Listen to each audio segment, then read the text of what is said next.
Um, how you doing? Okay. Well, so here's the scoop. So last video I did was in September of last year, and it was Buckle Up Buttercup, and it had to do with obedience. Well, I had to be obedient today because as I was sitting at my desk today, the Lord, what I heard in my spirit was enough. Like, like enough. Like He's had enough. He's had enough of the current state. Enough. And I was like, okay, Lord. And as I kind of prayed into that and said, enough, Lord, what? And He started to remind me of a word that I had last year around between August and September. So I wanted to share that word. So what the word was, but I wanted to say something first. Before that, I wanted to say, I never feel worthy to talk to you guys, like ever. Like yesterday, Christopher was slapping me on the arm because he was having a meltdown, and I raised my voice and I said a bad word and all this stuff. I never feel worthy to even share anything, right? But I have to be obedient.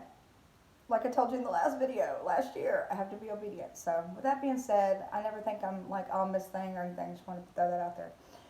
Okay, I'm very human. Okay, anyway, so what he wanted to say today was basically enough, and that it's like a call to action. He's saying enough, and he's calling us to action, and then he's also saying, be still and know that I'm God. And so, we think of still as is not acting, being still is not doing, but actually being still is an action. It is the action. Be still and focus on Him. And so the vision that I had last year was, in the end of last year, was I was praying and I was stressing out over finances, which I know I'm sure a lot of people are right now under the current circumstances. And so I was praying over finances and kind of stressing out about that, and I had a vision, and it's like a daydream, but it's a vision from the Lord. It's just like an interruption in thoughts, and all of a sudden I saw a little bitty standing, standing in the Father's hand, this big old hand, And here I am right there. And He whispered to me and He said, Eva, you're right here. You're in the palm of my hand. I'm like, okay, Lord, And then, but as I'm watching this and I'm focusing in on what He's telling me, the hand of the Father turned into a boat. And so all of a sudden I'm in a boat. I'm standing, and it's like a boat, and here's me in the middle of this boat.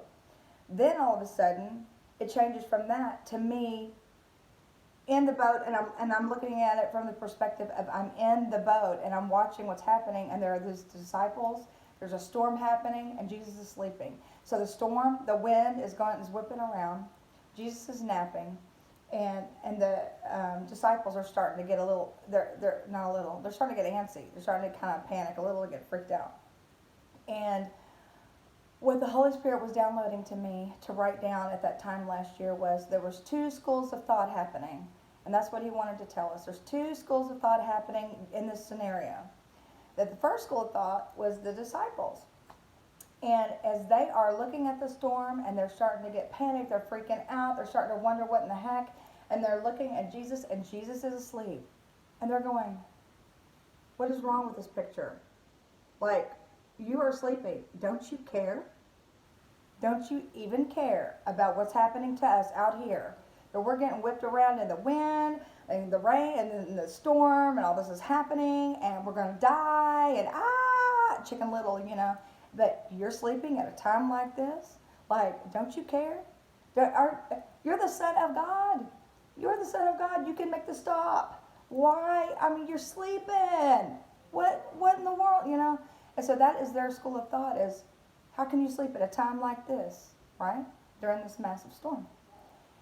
His school of thought, Father, Son, and Holy Spirit, God the Father, His and Jesus, His school of thought is, snuggle up, Buttercup. We're supposed to do as Jesus is doing. He's our model. He's our model.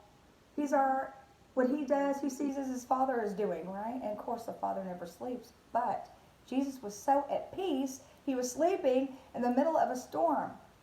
And so He's saying, snuggle up, Buttercup. If you really knew who I was, you would know that I don't sleep on a sinking ship. I don't sleep on a sinking ship. Snuggle up, Buttercup. If you really knew who I was, how big I was, how strong, what all-knowing, how I am aware, I'm totally aware of what's happening, and yet I'm sleeping, you would snuggle up with me.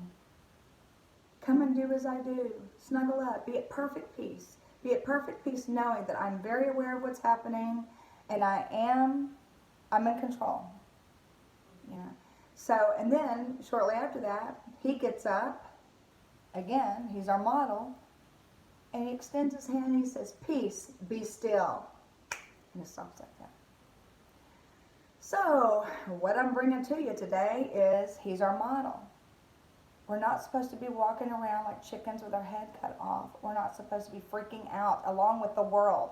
We're supposed to be the ones that can extend peace to the rest of the world. We're the ones that's supposed to be set apart from what the world is doing. So we're supposed to be the ones giving comfort, sharing the word, standing in the gap, praying, exhibiting peace in perilous times, even though we're human, and I get that. But we're supposed to do our best to focus on his word and focus on him, keep our gaze on his eyes instead of the storm. Snuggle up, and then, stand up, basically, and say, peace, be still, and take authority over what's happening. That's a big part of it, too. We really need to stand up and take authority over what's happening. So, I feel led to do another video here in just a minute, and I'm going to throw out some scriptures, how we can stand in authority over this storm that we're in. And that's it. So, thank you for letting me talk to you. I appreciate it. Bye.